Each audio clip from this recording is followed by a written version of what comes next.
오늘 영혼육 시리즈 계속되는데, 사실은 오늘 유인물이 없는 게요. 원래는 제가 오늘 거듭남에 대해서 좀 얘기를 나누려고 했는데, 그러니까 처음에 우리가 영혼육이 무엇인지를 살펴보았고, 그 다음에 이제 영과 혼이 무엇인지를 좀 살펴보았죠. 아마 이건 좀 더 깊이 들어가야 돼요. 왜냐하면 나중에 우리의 결국 최종의 마지막 이 영적인 어떤 진보 또는 영적인 성장에 있어서 핵심이 뭐냐면 이것이 혼의 사역인가 영의 사역인가, 이것이 되게 구분이 필요하기 때문에, 그래서 일단은 뭐 깊이는 아니지만 영의 기능들과 혼의 기능들을 특별히 살펴보았고요. 우리가 또 살펴보았던 것들이 뭐였죠? 지난 시간에 살펴보았던 것들이 우리 인간의 타락으로 인해서 어떻게 영혼육이 이렇게 어그러지게 됐고, 그러니까 원수는 결국 우리의 영혼육을 어떻게 공격할 것인가. 그리고 사실 오늘은 그 무너진 질서를 하나님께서 어떻게 다시 바로잡으셨는가. 그래서 이제 거듭남에 대해서 좀 살펴보려고 했는데, 쭉 설교를 쓰다 보니까 이게 지금 한 편에 좀 다 담을 수가 없는 내용들이어서 좀 요 주제들을 좀 둘로 나누려고 하는데, 오늘은 그 내용들에 있어서 누가 영적인 축복을 이 땅 가운데 가져올 수 있는가. 궁극적으로는 이것이 이제 거듭남으로 연결되긴 될 텐데, 누가 영적인 축복을 이 땅 가운데 가져올 수 있는지를 여러분하고 좀 살펴보기를 원합니다. 에베소서 1장 3절입니다. 에베소서 1장 3절 말씀. 그리고 특별히 이제 저희 교인 카톡방에 계신 분들은 알겠지만요, 제가 뭐 주일에도 그걸 남기지 않잖아요. 뭐 저를 위해 기도해달라고. 근데 지금 계속 제가 영혼육 시리즈 할 때는 계속 지금 금요일마다 남기고 있죠. 기도해달라, 현장에 와달라, 기대함으로 예배 나와달라. 왜냐면요, 제가 특별히 이 시리즈는 영적인 부담감이 큽니다. 오늘도 나눴지만요, 이거는 뭐 어떤 영적인 세계를 이게 들어가면 들어갈수록 계속 깊이 들어가거든요. 자칫하면요, 지식의 저주에 갇혀요. 뭔가 되게 신령한 걸 안 것 같고 영적인 걸 아는 것 같은데, 이게 자칫하면 이런 영적으로 어떤 깊이 들어가기 시작하면요, 체험이나 영에서는 역사가 안 일어나는데 내가 모르던 깊이 있는 걸 계속 듣다 보면은 듣는 이가 스스로 하여금 그 지점에 도달했다라고 느끼는 어떤 그런 오류에 빠질 수가 있어서, 저도 특별히 이 주제는 막 가볍게 나눌 수가 없는 거예요. 그리고 아마 이 시리즈가 쭉 풀리면요, 뭐 제 설교뿐만 아니라 모든 게 결국 이 원리 안에 계속 돌아가는 걸 여러분 발견하게 돼요. 그러니까 저도 기도하면서, 하나님 지식의 저주에 빠지지 않게 도와주십시오. 그래서 이 영혼육 시리즈는요, 여러분 꼭 한 번 이상 다시 들으면서 이것들을 되새기길 바랍니다. 아멘. 정말 부탁드릴게요. 제 설교를 들어라가 아니라 이 영이, 오늘 계속 하겠지만 영이 열려야 돼요. 영이 한번 뚫려야지만 하늘의 역사들을 우리가 가져올 수 있기 때문입니다. 에베소서 1장 3절 같이 읽겠습니다. 시작. 찬송하리로다 하나님 곧 우리 주 예수 그리스도의 아버지께서 그리스도 안에서 하늘에 속한 모든 신령한 복을 우리에게 주시되. 아멘. 여기 기록된 말씀처럼요, 예수 그리스도 안에서 이미 하늘에 속한 모든 신령한 복이 주어졌다. 믿는 자들에게는 이미 주어졌다라고 되어 있어요. 여기 보시면 기도 많이 하면, 말씀 열심히 읽으면, 헌금 많이 하면, 봉사 많이 하면 신령한 복이 주어질 것이다가 아니라 뭐예요? 이미 주어졌다. 우리 선포해 볼까요? 이미 주어졌다. 다시 한번요. 하늘의 신령한 복이 이미 나에게 주어졌다. 여러분 지금 이걸 동의하든 안 하든, 감정에서 그것이 느껴지든 안 느껴지든 상관없이요, 예수의 십자가의 보혈로 거듭난 인생들 가운데는요, 이미 하늘에 있는 모든 신령한 복이 주어진 것입니다. 아멘. 근데 여기 보시면 바울이 말한 복이 어디에 속해 있죠? 성경 구절 다시 한번 띄워주시겠어요? 이 복이 지금 어디에 있다고 돼 있죠? 하늘에 있다고 돼 있어요. 그리고 그 복이 어떤 복이라고 말하죠? 신령한 복이라고 돼 있어요. 영어로 보면 spiritual blessing이라고 돼 있어요. 영적인 축복이라고 돼 있어요. 즉 그리스도 안에서 이미 주어진 축복은요, 영적인 영역에 속해 있는 영적인 축복입니다. 아시는 분들도 있겠지만요, 이 세계는 세 가지 단계로 나눠져 있어요. 그러니까 하늘이 세 개라고 하죠. 첫 번째는 우리 육신의 눈에 보이는 이 일반적인 하늘이고, 둘째 하늘은 뭐죠? 천사들과 공중권세 잡은 자들이 살아가는 어떤 그런 존재들. 다니엘이 이제 기도했을 때 21일 동안 바사왕의 군주가 자기를 막았다 하죠. 천사가. 그 말은 이 바사왕의 군주는 이 땅의 사람이 천사를 막을 수 없죠. 즉 그 지역을 다스리고 있는 악한 영의 권세를 얘기한 거예요. 그 다음에 바울이 그런 얘기 하잖아요. 어떤 이가 세 번째 3층 천을, 셋째 하늘은 뭐예요? 하나님이 보좌로 다스리신. 아멘. 그래서 뭐 오늘 나눌 거 아니지만 우리가 중보기도를 할 때는 사실은 이 셋째 하늘부터 먼저 터치를 하고 둘째와 하늘에 내려와야 되는 거죠. 그러니까 하나님이 계시고 원수가 없죠. 아멘. 근데 지금 여기서 이 바울이 말한 건 뭐예요? 이 셋째 하늘에는 이미 우리를 향한 모든 신령한 복이 있다라는 거예요. 즉 바울의 말에 의하면요, 예수님께서 오늘 저와 여러분을 위해 십자가에 달려 죽으신 이유 중에 하나가 뭐라고 돼 있죠? 이 하늘에 속한 영적인 복을 주기 위하여 십자가에 달려 죽으셨다라는 거예요. 이후에 좀 더 살펴보겠지만 좀 더 정확하게 말하자면요, 아담과 하와가 잃어버렸던 그 영혼육의 질서가 어그러짐으로 인해서 이 영적인 원리가 깨어짐으로 인해서 빠져나갔던 그 축복을 다시 되돌려 주시기 위함이에요.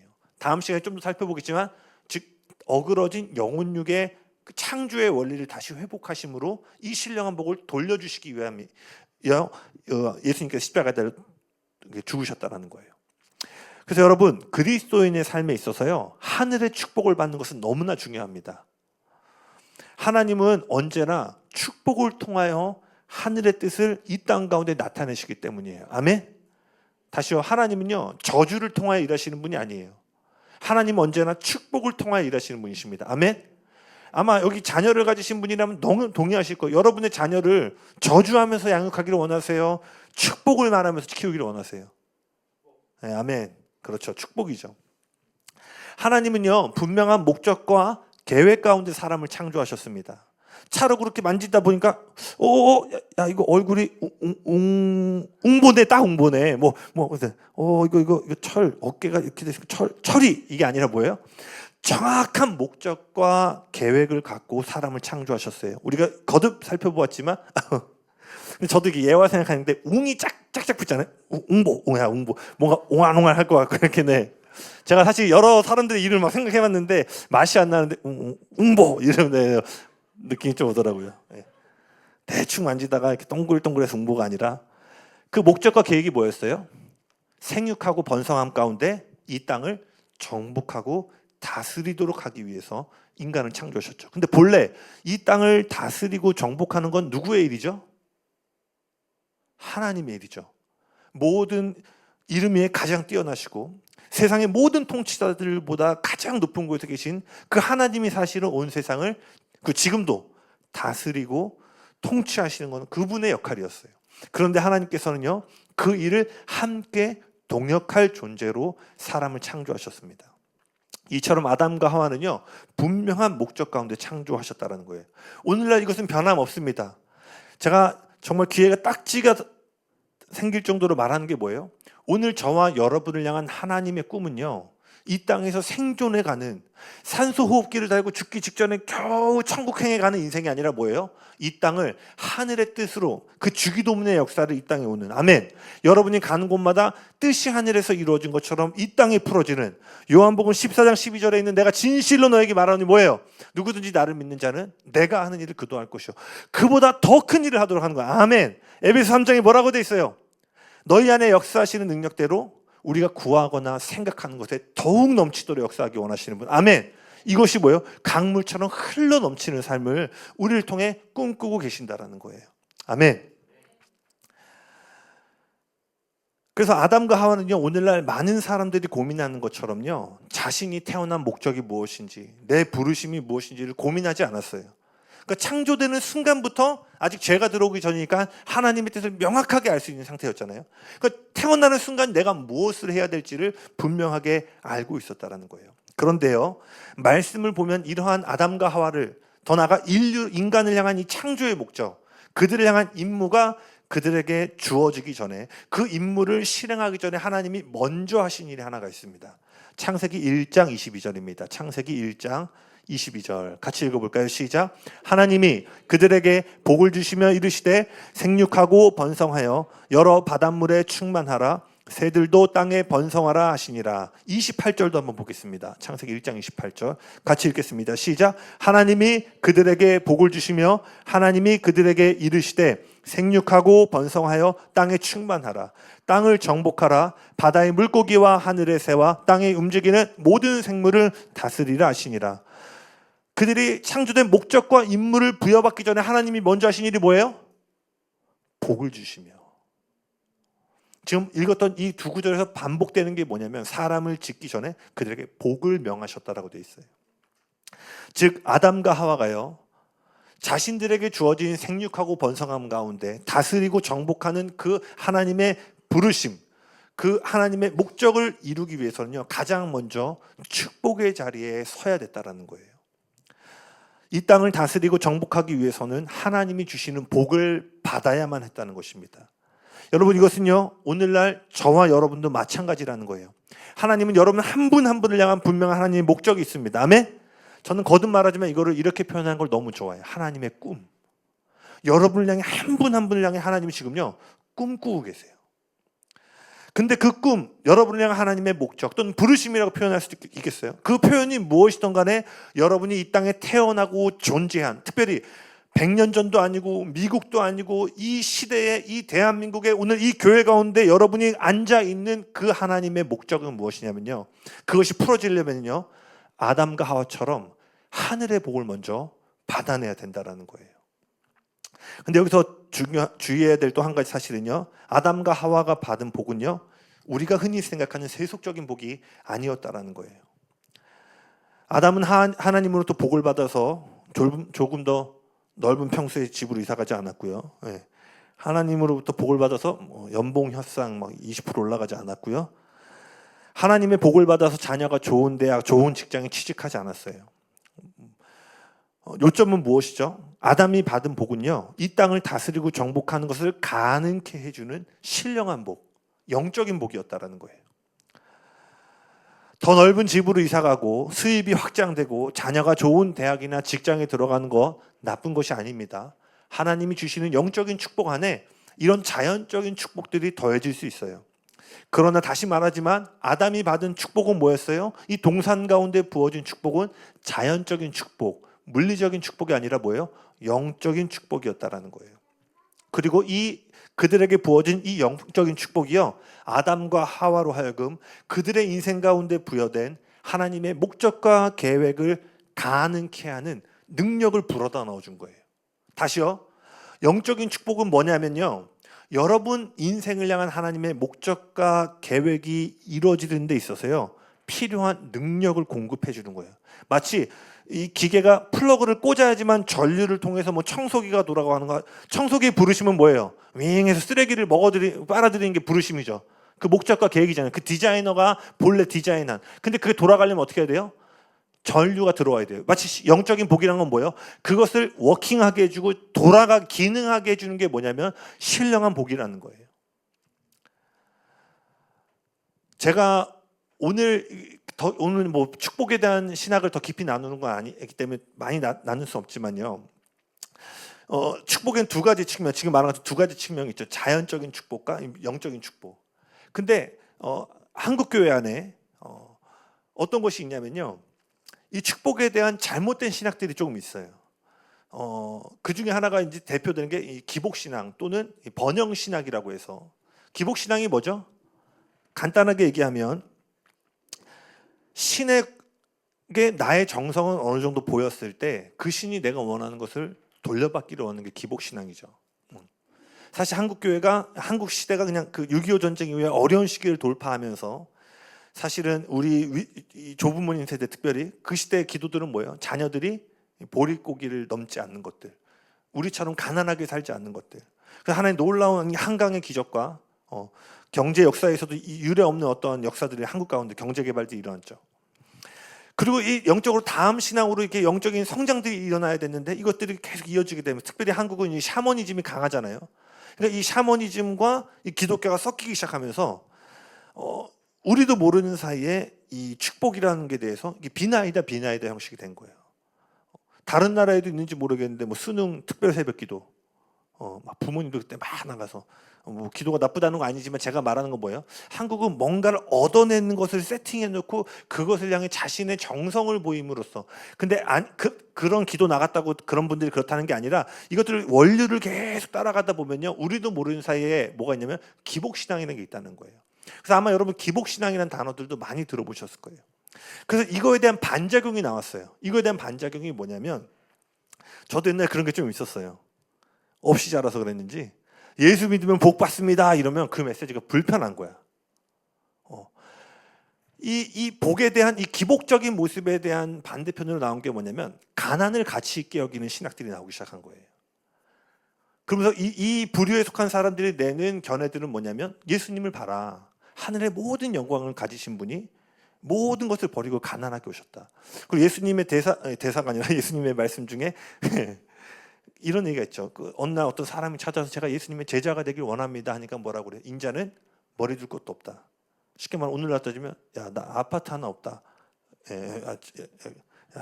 분양이 당첨이 안 돼서 내가 지금 머리 둘 곳이, 이 얘기한 거예요 지금. 그러니까 야, 나 지금 머리 둘 것도 없는데 내가 너를 어떻게 거둬들이냐. 그러니까 뭐예요? 허봐라, 주님은 집도 없고 뭐도 없고. 네. 제가 왜 이렇게 뭐도 없고, 그냥 집도 없고 절도 없고 그러니까 누가 그러더라고요. 교회라고 하라고. 절없다고 진짜. 네. 누가 아재 개그를 갑자기 생각나가지고. 그러면서 그들이 뭐냐면요, 가난을 가치 있게 여겼어요. 근데 여러분 기억하셔야 돼요. 성경에는요, 예수님 단 한 번도 가난을 가치 있게 여기신 적이 없습니다. 그분이 가치 있게 여겼던 건 뭐예요? 심령의 가난함이었어요. 심령이 가난한 자는 복이 있나니. 그래서 여러분, 예수님 보시면은요, 언젠가도 한번 설명한 것 같은데, 예수님은 인자가 머리 둘 것도 없이 그 작은 집 하나 없이 평생을 살다 그 구유에 태어나시고 그런 백그라운드를 가지고 계셨지만, 그분은 필요하면 어떻게 하셨어요? 물고기 입에서 돈을 꺼내셨고요. 한 끼 식사로 2만 명이 넘는 사람들을 먹일 정도로의 부유함을 갖고 계셨어요. 즉 그분은 가난을 가치 있게 여기신 것이 아니라 심령이 가난함으로 천국을 얻는 자들이 언제든지 어떤 상황 가운데서도 하늘의 부유함을 풀어낼 수 있음을 분명하게 말씀하셨다는 거예요. 제가 왜 얘기하냐면요, 여러분이 어느 쪽에 속하는지 모르겠지만 한쪽은 이 축복을 너무 세속적으로 또는 그 샤머니즘적으로 복을 추구하는 것들, 반대편은 그로 인한 반작용으로 신령한 복을 구하지 않는 형태의 모습을 띠기 시작했다는 거예요. 근데 오늘 우리가 회복해야 될 것은 뭐예요? 성경이 말하는 복이 무엇인지를 깨닫고 그 복이 동산의 때에 아담과 하와에게 부어졌던 것처럼 오늘 여러분 삶에 다시 풀어지기를 기대하고 갈망하셔야 된다는 거예요. 아멘. 다시 에베소서 1장 3절로 돌아가면 아까 뭐라고 되어 있죠? 예수님은 왜 하늘에 속한 모든 신령한 복을 믿는 자들에게 주셨을까? 그것이 지금 살펴보았던 것처럼 본래 에덴 동산에게 주어졌던, 사람에게 주었던 복이기 때문이에요. 예수님은 십자가의 죽음을 통해서 선악과 사건으로 잃어버렸던 신령한 복을 다시 되찾아 주신 것입니다. 그렇다면 하늘에 속한 신령한 복은 그리스도 안에서 이미 우리에게 주어졌으면 오케이. 그거는 뭐 우리의 권한이 아니죠. 그분이 하신 일로 해결된 거예요. 그럼 관건은 어디에 있는 거예요? 이 이미 주어진 하늘의 모든 신령한 복을 어떻게 이 땅 가운데, 좀 더 구체적으로는 내 삶 가운데로 가져오냐 있는 것입니다. 지난 주일에도 나눴듯이 주어진 것과 실제로 가지고 있는 것엔 차이가 있어요. 하나님은 이미 여러분을 향해 모든 것을 다 준비해 두셨습니다. 아멘? 그러나 이것은 어떻게 이 땅 가운데 내 삶 가운데 가져와 누릴 수 있도록 만들 것인가와는 다른 이슈임을 여러분이 오늘 잘 기억하셔야 돼요. 여러분, 그렇다면 하늘에 속한 신령한 복을 어떻게 이 땅 가운데 내 삶 가운데 가져올 수 있을까요? 성경은 이것을 가능케 하는 것을 뭐라고 말하냐면 믿음이라고 얘기합니다. 보이지 않는 것을 실제로 만드는 것이 뭐예요? 믿음이에요. 아멘이십니까? 지금 주일에도 산을 옮기는 믿음들 하고 있는데, 그래서 이 보이지 않는 것을 실제가 되게 하는 것, 하늘에 있는 것을 이 땅에 가져오는 열쇠가 뭐냐면 믿음입니다. 그리고 나서 성경은요, 이러한 하늘의 것을 땅으로 끌어올 수 있는 사람을, 그 믿음의 사람을 다른 표현으로 이렇게 부르는 것이 있는데, 고린도전서 3장 1절입니다. 고린도전서 3장 1절. 같이 읽겠습니다. 시작. 형제들아, 내가 신령한 자들을 대함과 같이 너희에게 말할 수 없어서 육신에 속한 자, 곧 그리스도 안에서 어린아이들을 대함과 같이 하노라. 여기 보면은요, 그 믿음, 하늘에 있는 것을 땅으로 끌어올 수 있는 사람을 신령한 자다라고 말하고 있어요. 즉 하늘에 속해 있는 영적인 복, 신령한 복은 이 땅에 어디에 풀어져요? 신령한 존재에게 풀어지는 거예요. 아멘이십니까? 신령한 사람이란 말은요, 다른 말로 영에 속한 사람입니다. 즉 영에 속한 것은요, 언제나 영을 통해서만 풀어진다는 사실을 기억하셔야 돼요. 아멘이십니까? 여러분 건강을 얻고 싶으면 어떻게 하셔야 돼요? 운동하셔야 돼요. 여기서 지금 2시간, 3시간 통성기도 하고 방언기도 한다고 여러분의 하체가 절대 좋아지지 않습니다. 네, 너무 당연한 얘기죠. 하체를 키우고 싶으면 가셔서 스쿼트 하시면 돼요. 할렐루야. 네. 지금 크게 웃으신 분은 하체 근육이 좀 필요하신데 할렐루야. 네, 농담입니다. 여러분 감정의 회복이 필요할 땐 어때요? 때로는 그냥 친한 친구와 커피 마시면서 대화하면서 힐링될 때도 있잖아요. 아니면 산책하거나 어떤 이런 혼의 회복을 가져다주는 활동 또는 훈련이 필요함으로 그것이 해결될 때가 있죠. 마찬가지예요. 육신의 것을 육신의 것을 채울 수 있고 혼의 것을 혼의 것으로 채울 수 있는 것처럼 영적인 것은 오직 영으로만 채우고 경험할 수 있다는 거예요. 그래서 여러분이 오늘 이 메시지 잘 따라오셔야 돼요. 정말 여러분 삶의 신령한 복, 그 동산에 있던, 그리고 여러분이 태어나기 전부터 여러분에게 그 모든 것을 가능케 해주는 그 능력의 예비됨을 받기 위해서는요, 신령한 영역 안으로 여러분 이제는 전진해 나가셔야 된다는 거예요. 반대로 말하면은요, 영이 열리지 않으면요, 하나님 나라의 축복을 풀어낼 수가 없습니다. 왜냐? 영이 열리지 않으면요, 영적인 축복을 감당하지 못하기 때문이에요. 고린도전서 3장 2절입니다. 고린도전서 3장 2절. 한번 읽어볼까요? 시작. 내가 너희를 젖으로 먹이고 밥으로 아니하였노니 이는 너희가 감당하지 못하였음이거니와 지금도 못하리라. 하나님은 이미 우리 가운데 모든 신령 복을 주셨습니다. 아멘. 근데 그것을 감당할 존재가 돼야지만 하나님은 그걸 풀어낼 수가 있는 거예요. 여러분 어떤 부모도요 어린 자녀가 들 수 없는 무게의 무언가를 주지 않을 거예요. 아무리 크리스마스 좋은 선물이라고 이게 막 20kg야 어디 이렇게 세팅해 놓고 써야 되는 건데 야 선물 왔다 하고 7살짜리 아이에게 막 20kg 선물 주실 분 있어요? 아무리 좋은 것이고 이 아이에게 주기로 결정됐다 할지라도요 그것을 그렇게 무거운 무게를 주는 부모는 어디에도 없을 거예요. 하나님도 마찬가지입니다. 하나님이 축복을 주실 때마다요 그곳에는 하나님의 영광이 나타나게 돼 있어요. 맞습니까? 솔로몬의 성전에 어마어마한 축복이 풀어졌죠. 그러니까 그 성전에 뭐가 있어요? 하나님의 영광이 임해요. 아시는 분들도 있겠지만 이 영광에 해당하는 히브리어는 카보드입니다. 여기는 무겁다라는 의미가 있어요.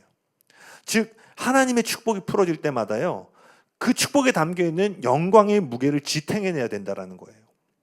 그래서 솔로몬 성전이 완공되었을 때요 하나님의 영광이 임하는데 그때 뭐라고 돼 있냐면 제사장들과 레위인들이 그 영광의 무게가 너무나 무거워서 서 있지 못하고 쓰러졌다라고 돼 있어요.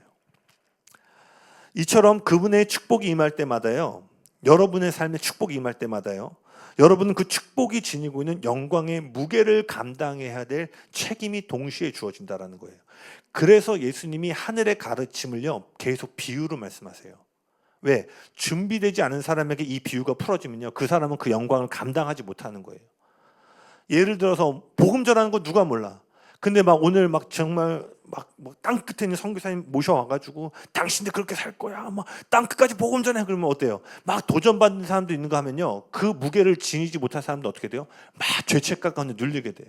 제가 옛날에 중학교 때인가 어디 유명한 선교단체 이름 언급하기 그러는데 항상 가면요 그 저희 그때 당시 전도사님이 그 예배를 많이 가셨어가지고 저희를 데리고 왔는데 시계 막 12시 59분 막 돼 있어가지고 막 이제 땅끝까지 보고 거의 다 왔다면서 막 누구 성생 죽고 막 이런 그러면 또 우리 가야 된다. 그러니까 어린 나이에는요 그게 너무 무서운 거예요.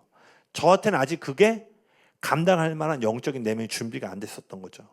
그래서 주님은요 밝히 말씀하지 않으시고 비유로 말씀하세요. 이 메시지를 감추시려고 한 것이 아니라 준비되지 않은 자들이 이것을 감당할 수 없기 때문에. 그래서 여러분 그 영광의 무게를 지탱할 내면에 힘이 없으면 어떻게 돼요? 그 축복이 오히려 우리를 짓누르고 깨트리게 된다는 거예요. 여러분 마치 담장에 벽에 금이가 있는데 거기에 하중을 더 가하게 되면 어떻게 돼요? 금이 더 갈라지게 되죠. 여러분 내면에 금이 가 있는데 하나님이 거기에 축복을 계속 붓기 시작하면 어떻게 되냐면 더 좋지가 아니라 외적으로는 남들이 볼 때 불안만하고 뭔가 더해질 수 있지만요. 여러분의 내면의 영혼은 계속 금이 가기 시작하면서 어느 순간에 이 마치 그 브레이크가 파열된 것처럼 여러분들이 확 무너질 수 있는 거예요. 그래서 하나님은요. 여러분이 영에 속한 만큼만 축복을 풀어내십니다. 아멘. 바울이요 고린도전서 3장에서요 두 부류의 그리스도인에 대해서 얘기하고 있어요. 지금 2장까지 하면은 세 부류의 사람을 얘기합니다. 육에 속한 자, 육신에 속한 자, 영에 속한 자. 특별히 이제 이 방금 읽었던 고린도 3장은 두 부류의 그리스도인, 육신에 속한 그리스도인들과 영에 속한 그리스도인들에 대해서 얘기를 하고 있어요. 근데 여러분, 지금 영혼육 시리즈 계속하고 있는데 영과 육을 대비하여 설명할 때는요, 그 단어가 보통 다음 주에 한번 좀 더 할 텐데 사륵스란 단어를 많이 쓰는데, 영과 육을 대비할 때는 이때 육은요, 육체만이 아니라 혼도 포함되어 있는 존재를 말하는 겁니다. 잘 따라오시죠? 그러니까 여러분이 나중에라도 원어를 찾아볼 때, 그때 전도사님이 뭐 영혼이 다 분리된다라고 했는데, 근데 영과 육을 대비하여 설명할 때는요, 영 따로 혼과 육을 묶은 존재로 이렇게 설명하는 거예요. 그러니까 지금 여기 육신에 속한 그리스도인이다라고 하는 것은요, 거듭남으로 영 가운데 새로운 생명이 부어졌음에도 불구하고 육신, 즉 몸과 혼을 이길 힘이 없어서 육신에 패배하는 그리스도인들을 얘기하는 거예요. 다시 말하자면 여기서 육신에 패배한다라는 것은 육체의 정욕이나 이런 것만을 말하는 것이 아니라 혼의 힘, 자아의 생명력을 아직 뚫고 나가지 못하는 상태를 얘기하는 거예요. 그래서 바울이 이런 자를 가리켜 뭐라고 얘기하죠? 육신에 속한 그리스도인 곧 어린아이와 같은 자다라고 얘기를 해요. 영의 지배를 받는 상태가 아니라 혼과 몸이 아직 주도권을 약간 쥐고 있는 상태를 얘기합니다. 이러한 상태는 마치요, 폭포수 아래 빨대구멍만한 어떤 병을 내려두고 있는 것 같아요. 그러니까 부어지는 것 같아요. 어마어마하게 폭포수가 부어져도 그 유리병에는 얼만큼만 들어가요? 빨대구멍만큼만 소량의 물이 들어갈 수 있는 거예요. 이것은요, 마치 이미 하늘에 속한 모든 신랑복이 폭포수처럼 내려지고 있음에도 불구하고 우리의 내면이 그 빨대구멍과 같은 상태여서 신령한 복이 아주 간헐적으로 들어오는 그러한 상태와 같습니다. 왜 그렇다고요? 감당할 그릇이 준비가 안 되어 있기 때문이에요. 이뿐만이 아닙니다. 영이 열리지 않으면은요, 잘 들으셔야 돼요. 오늘 이거를요, 영적인 것을 이해할 수도 없고 이해 못하는 걸 넘어서요, 영적인 게 이제 어리석게 보입니다. 고린도전서 2장 14절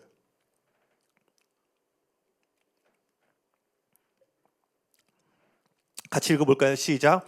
육에 속한 사람은 하나님의 성령의 일들을 받지 아니하나니 이는 그것들이 그에게는 어리석게 보임이요 또 그는 그것들을 알 수도 없나니 그러한 일은 영적으로 분별되기 때문이다. 뭐라고 돼 있어요? 영적인 게 아무리 선포되어지고 들려와도요, 어리석게 보이는 거예요. 물론 여기에 육에 속한 사람은 예수님을 영접하지 않은 불신자들을 의미하는 겁니다. 그러나 핵심은 같아요. 육에 속하건 육신에 속하건 자아의 생명이 아직 깨지지 않은 사람들은요, 영적인 게 들어와도 이것이 와 그렇구나가 아니라 어리석게 보이는데, 아니면 이해하지 못하게 되는 거예요. 예수님 시대를 보세요. 예수님이야말로 하늘에 속한 모든 신령한 복이 가장 완벽하게 이 땅 가운데 임하신 거잖아요. 맞습니까? 아멘? 그럼에도 불구하고요, 그 당시에 수많은 사람들이 그 하늘에 속한 모든 축복을 어떻게 대했죠? 고린도전서 1장 23절. 고린도전서 1장 23절. 같이 한번 읽어볼까요? 시작. 유대인은 표적을 구하고 헬라인은 지혜를 찾으나 우리는 십자가에 못 박힌 그리스도를 전하니 유대인에게는 거리끼는 것이요 이방인에게는 미련한 것이로되. 헬라 문화는요, 철학이나 지적인 성취, 예술 등의 높은 가치를 부여했던 시대였어요. 그래서 소크라테스라든가 이 그리스 철학, 어떤 이런 것들이 다 헬레니즘에서 나왔죠. 헬레 문화에서. 그러니까 이 헬라인들의 핵심은요, 이 지성을 통해서 구원을 이루는 거예요. 그러니까 십자가에 못 박힌 구세주를 통해서 구원이 온다? 자신들의 지성에서는 어떠한 매력도 느낄 수가 없는 거예요. 그러니 그것이 어떻게 보여요? 어리석게 보이는 거예요. 미련한 것으로 보입니다. 반면 유대 문화는요, 지성을 강조점으로 들고 있는 헬라 문화와 달리요, 그들은 실천적이고 이 땅에서의 어떤 가능한 것들에 좀 더 중시 여기는 문화를 갖고 있었어요. 특별히 그들은 당시에 로마로부터 압제를 받고 있었잖아요. 그러니까 그들이 간절히 필요로 한 구원은 뭐예요? 지식이 아니에요. 지금 우리를 압제하고 있는 이 로마의 시스템을 전복시켜서 나라를 다시 세울 능력이 있는 왕을 원했던 거예요. 그런데 바울이 전한 예수는 어떤 분이에요? 유대인들에게 있어서는 저주와 수치의 상징인 십자가에 못 박혀 죽은 범죄자의 모습이었어요. 그들은 능력이 있고 실제를 만들어낼 수 있는 메시아를 기다렸는데 수치와 죄 가운데 죽음을 있는 사람이 우리를 구원한다? 그러니까 어떻게 보이는 거예요? 거리끼는 거예요. 걸림돌처럼 받아들여지는 거예요. 그런데 이처럼 영적인 복이 부어졌음에도 불구하고 유대인이건 헬라인이건 그들이 모두 어떻게 하겠다는 거예요? 그 복을 거절했다라는 거예요. 여러분 지금 예수님이 여러분 앞에 오면 다 받아들이실 것 같죠? 그렇지 않다라는 거예요. 이처럼 영이 열리지 않으면요, 영이 뚫리지 않으면, 영이 우리의 혼과 몸을 지배하는 본래 하나님이 디자인하신 위치로 올라가지 않으면요, 우리 역시 오늘 하늘의 신령한 복을 이렇게 대하게 된다라는 거예요.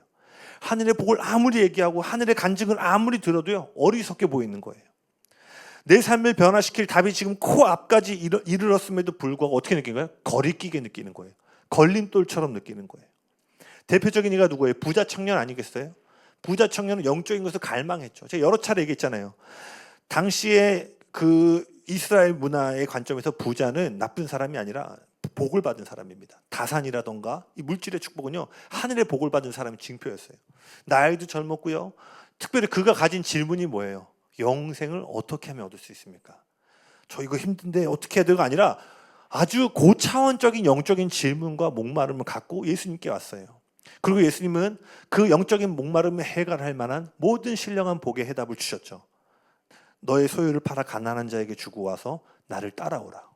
사실 예수님이 아무나 제자를 받지 않았기 때문에 이것은 사실 어마어마한 하늘의 축복으로 들어가는 놀라운 어떤 그런 순간이었어요. 근데 우리가 이 결론을 알죠. 그 부자 청년이 어떻게 하고 돌아가죠? 재물이 많은 거로 근심하며 돌아갔다라는 거예요. 자아의 생명이 그 재물을 붙잡고 있는데 그걸 놓지를 못하니까 어떻게 돼요? 이것과 비교할 수 없는 하늘의 재물을 쌓을 수 있는 어마어마한 축복의 문이 열렸는데요, 들어가기가 싫은 거야. 왜? 영이 안 열려 있으니까요, 혼의 생명으로 계속 그것들을 해석하기 시작하는 거예요. 여러분, 그래서요, 오늘 이 밤에 영이 열어지고 혼과 몸이 그 영의 지배를 받는 놀라운 역사가 우리 안에 풀어지길, 이미 풀어졌지만 계속해서 증가되길 예수님의 이름으로 축복합니다. 아멘. 그래서 여러분 저를 따라해 보시겠어요? 하나님의 말씀은 영으로 받아야 한다. 다시, 하나님의 말씀은 영으로 받아야 한다. 요한복음 6장에도 보면은요, 예수님을 따르는 일단의 무리에 대해서 나옵니다. 아마 이 부분도 제가 여러 차례 얘기했는데, 그들은 방금 전에요, 6장에 보시면 오병이어라는 엄청난 기적을 경험합니다. 그들은 잠시나마였지만 하늘의 신령한 복이 이 땅에 부어지면 어떤 일이 일어나는지를 목도했어요. 들은 게 아니라 눈앞에서 한 끼 도시락일지라도 하늘에 속한 모든 신령한 복이 만약 이 한 끼 물리적인 도시락에 임하면 2만 명이 넘는 배가가 일어날 수 있음을 보았어요. 그러니까 그들이 뭐 어마어마하게 예수님을 향해 막 흥분된 상태로 지금 막 따라가고 있는 거죠. 그렇게 막 어떤 뭐랄까요, 밀도 있게 막 집중되어 있는 분위기로 예수님 수만 명이 한 분만을 바라보면서 이틀 길을 더 가는데요, 이틀 뒤에 예수님께서 썩어질 음식이 아니라 영원한 오병이어에 대한 설교를 하십니다. 그러면서 예수님이 뭐라고 말해요? 나는 하늘로부터 온 생명의 떡이다. 너희가 만약에 영원한 생명, 죽지 않고 영원한 생명을 얻기 원한다면 나의 몸을 먹고 나의 피를 마셔야 할 것이다 라고 얘기해요. 이것은 예수님이 감당하신 십자가의 죽음과 부활에 대한 메시지였죠. 오병이어는 일시적인 배고픔과 목마름을 해결해 주었지만 예수님이라는 생명의 떡을 먹으면 어떻게 돼요? 영원한 배고픔과 목마름이 해결될 것이라고 말씀하셨어요. 예수님이야말로 참된 하늘의 축복이었죠. 그런데 이날을 기점으로 모든 사람이 예수님을 떠납니다. 심지어 거기 뭐라고 되냐면 제자들 중에도 예수님을 떠났다고 돼 있어요. 그리고 다시는 그와 함께하지 않았다. 그때 예수님께서 12제자에게 이렇게 물어보세요. 이 말이 너희에게 걸림돌이 되느냐? 그리고 예수님께서 뭐라고 말씀하시냐면요, 살리는 것은 영이니 육은 무익하니라. 내가 너희에게 이른 말은 영이요 생명이라. 다시요, 살리는 것은 뭐라고요? 영이니 육은 무익하니라. 여기서 육은 뭐예요? 육체와 혼을 다 포함하는 겁니다. 내가 너희에게 이른 말은 영이요 생명이라. 육신의 감각, 혼의 생각, 감정, 의지 중 어떤 것도 쓸모가 없다라는 거예요. 유익이 되지 못한다라는 거예요. 오직 영만이 생명을 줄 수 있는데 지금 내가 너에게 이르는 이 말이 바로 영이다라고 말씀하셨어요. 그리고 나서 다시 예수님이 제자들에게 물으십니다. 너희도 나를 떠나가려 하느냐? 그때 베드로가 이렇게 얘기합니다. 요한복음 6장 68절에서 69절입니다. 요한복음 우리 한번 같이 읽겠습니다. 시작. 시몬 베드로가 대답하여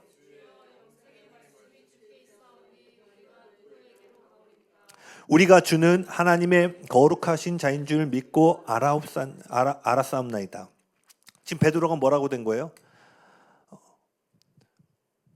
여기 보시면은요, 한 절 60절도 한번 볼게요. 60절.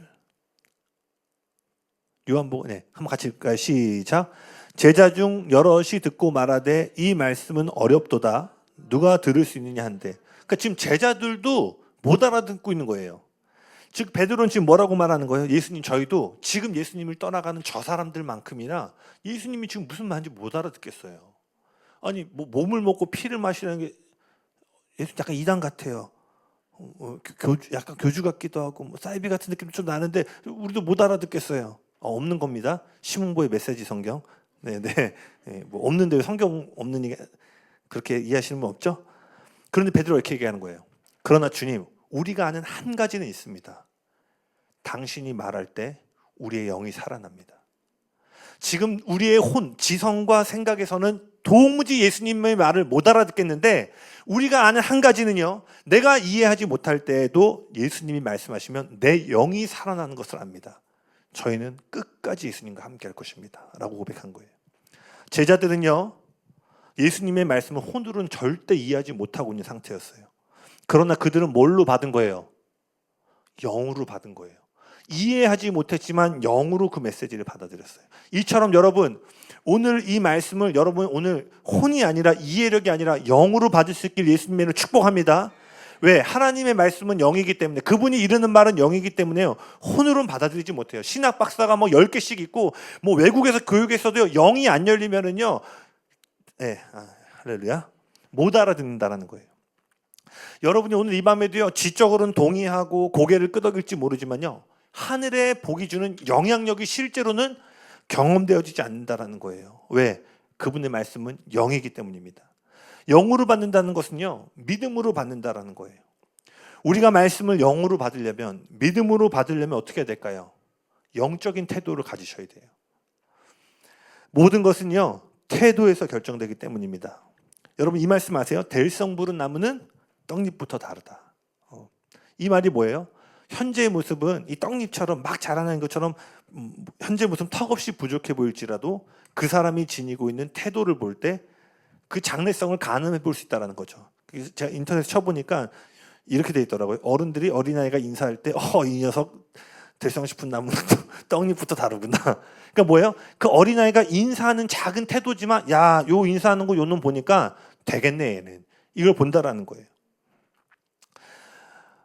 영적인 영역도 마찬가지예요. 오늘 이 공간에서요, 누가 영적인 사람, 신령한 복을 풀어낼 수 있는 영적인 존재가 될 수 있는가를 알아볼 수 있는 게 뭐냐면 태도라는 거예요. 영적인 태도. 그 영적인 태도는 뭐예요? 여러분 적으세요. 갈망과 겸손함입니다. 여러분, 혼은 교만해요. 하지만 기억하셔야 돼요. 영은 겸손합니다. 혼에 속한 사람들은요, 여긴 다 신령한 분이기 때문에 한 분도 없으시지만 이런 거예요. 이거 지난번에 들은, 전사 이거 2주 전에도 했던 말인데, 저도 알고 합니다. 할렐루야. 네. 저도 여러분만큼이나 새로운 거 하고 싶어요. 제가 얼마나 카테고리가 많은데. 근데 제가 여러 번 얘기했잖아요. 인사이트를 주고 싶은 게 아니라 여러분이 삶이 변화되는 걸 보고 싶은 거예요. 그리고 삶이 변화되는 건 뭐예요? 들어서 중요한 게 아니에요. 이게 영으로 흡수가 되고 깨달아져야 된단 말이에요. 저도요, 제 삶에 영향을 주는 메시지는 10번, 11번, 저희 와이프가 알아요. 똑같은 설교 계속 봐요. 근데 놀라운 건요, 계속 보는데 볼 때마다 캐치되는 부분이 달라. 내가 그 시즌에 내가 이걸 묵상하고 있으면 이거랑 연결이 되고, 뭐 다른 걸 묵상하면 또 그 들을 때 안 들렸던 게 막, 여러분도 똑같은 본문 큐티 하는데 어느 날은 예전에 읽었을 때 안 보였던 게 막 올라오잖아요. 그게 뭐냐면요, 영적인 것은요, 바다와 같아서요, 듣는 이가 영적으로 영이 열린 만큼 그 안에 있는 보고들이 계속 발견되어지는 거예요. 그러니까 혼에 속한 사람은 이거 또 들었던 메시지인데, 이거 영혼요, 나 사실 알지, 이런 식으로 생각하게 돼요. 반면 영은 어떻다고요? 겸손하다는 거예요. 그래서 여러분, 아는 게 중요한 게 아니에요. 지식이 우리를 풍성하게 해주는 게 아니에요. 여러분, 살을 빼야 하는 거 모르시는 분, 모르시는 분 있어요? 손 들어보세요. 나 모른다. 난 도저히 모르겠다. 그리고 여러분 어떻게 하면 살을 뺄 수 있는지 방법을 아는 게 중요합니까? 네, 어느 정도 중요할 수 있지만 제 말의 포인트는 알겠죠? 중요한 건 뭐예요? 올라갔을 때 숫자가 적어지는 게 중요한 거지. 살 빼야 되는 것도 알고 뭐 이거 하면 어디 빠지고 저거 하면 근데 뭐 체중계 올라가도 몸이 점점 올라가. 그러면 그 지식은 뭐예요? 아무 쓰잘데기 없는 지식이라는 거예요. 중요한 건 아는 것보다 뭐예요? 그것이 내 삶에 실제가 되고 있느냐예요. 영적인 원리도 마찬가지예요. 여기 보면 초신자가 없잖아요. 여러분 얼마나 많은 설교자들 메신저의 설교를 들으셨어요? 뭐 저희 개척 멤버들 지금 한 수백 번 제 메시지 들었을 텐데 개척 때부터 저도 계속 올리다 보니까 설교가 쌓이더라고요. 제가 질문해 볼게요. 여러분 정말 신령한 단계에 들어가셨어요? 제가 왜 금요 예배 때 그렇게 기도하고 지식의 저주에 빠지지 않게 기도하냐면 지금 보면 우리가 설교 횟수가 부족하지 않아요. 여러분 오늘 듣고 이틀 뒤에 또 들어오시잖아요. 할렐루야. 어쩔 때는 이렇게까지 해야 되나. 네. 전사님 분명히 개척할 때 금요 예배 안 한다고 했는데 네. 제가 원래 수요일 날 하려고 금요일하고 주일 너무 짧은 것 같아서 근데 보니까 이제 직장인들 역시 저희는 미국이 아니더라고요. 일찍 끝나는 문화가 아니니까 수요일 날 예배할 경우에 직장인들이 사실 오기가 힘들다 그래서 역시 전통적인 금요일과 주일. 여러분 삶에 설교가 부족하다고 생각하세요? 아니에요. 제 설교 말고도 여러분 관심 있으면 얼마든지 유튜브에서 많이 볼 수 있잖아요. 핵심은 뭐예요? 지식이 중요한 게 아니라 그것이 내 삶의 실제가 되고 있냐라는 거예요. 그래서요, 갈망하고 겸손한 사람은 언제나 어떻게 해요? 기대함으로 들어요. 그리고 내가 알고 있음에도 불구하고 이런 질문을 하죠. 내가 분명히 저걸 들어서 아는데 왜 내 삶에 실제가 되고 있지 않지? 그러니까 계속 그런 겸손한 마음으로 하나님의 말씀을 들어요. 개인적으로 저에게 있어서 갈망과 겸손함의 태도는 뭐냐면 늘 적는 거예요. 제가 언젠가 얘기했죠. 어린아이가 와서 설교도 전 무조건 적어요. 예전에 호주에서 한 팀이 왔었죠. 그 전에 저희 교회 다닐 때. 그때 중학생이 올라. 그럼 전 중학생하고 상관없어. 뭘 쓸까? 저 사람 통해서 지금 나에게 말씀하실 게 뭘까? 할렐루야. 여러분 계속 이 예배뿐만 아니라 하나님 앞에 나아감에 있어서요. 신령한 존재가 되기 위한 영적인 태도는 뭐예요? 많은 것들이 있지만 갈망과 겸손함을 놓치지 않도록 경작해 나가셔야 된다는 거예요. 아멘이십니까? 우리가 주차장에 앉아 있는다고 해서요. 여러분 여기 자동차 대시는 분 없죠? 여러분이 그 주차장 여러분 주차하는데 1년 동안 서 있고 앉아 있는다고 해서 차가 되지 않는 것처럼요. 여러분이 여기 교회에 앉아 있는다고 해서요. 그리스도인과 신령한 존재가 저절로 되는 게 아니라는 거예요. 아멘이십니까? 그래서 뭐 해야 돼요? 우리는 갈망하고 겸손히 추구해야 된다는 거예요. 그리고 제가 오늘 여러분에게 도전하고 싶은 것은 오늘 예배 가운데 여러분에게 이런 목마름이 있냐는 거예요. 이런 갈망이 있냐는 거예요. 제가 두 구절을 여러분에게 선물로 드리겠습니다. 제가 갈망과 겸손함을 부할 때 항상 붙잡는 말씀인데 이미 제가 뭐 기도 사역할 때 많이 하는 거예요. 시편 107편 9절입니다. 시편 107편 9절입니다. 같이 한번 읽어볼까요? 시작. 그가 사모하는 영혼에게 만족을 주시며 줄인 영혼에게 좋은 것으로 채워주심이로다. 아멘. 하나님은 약속하셨어요. 사모함으로 나오면 내가 그를 채울 것이다. 영적인 배고픔으로 나오는 그 사람에게 뭐예요? 좋은 것으로 채우시리라. 아멘. 이사야 55장 1절입니다. 이사야 55장 1절. 예배팀 나오시겠어요?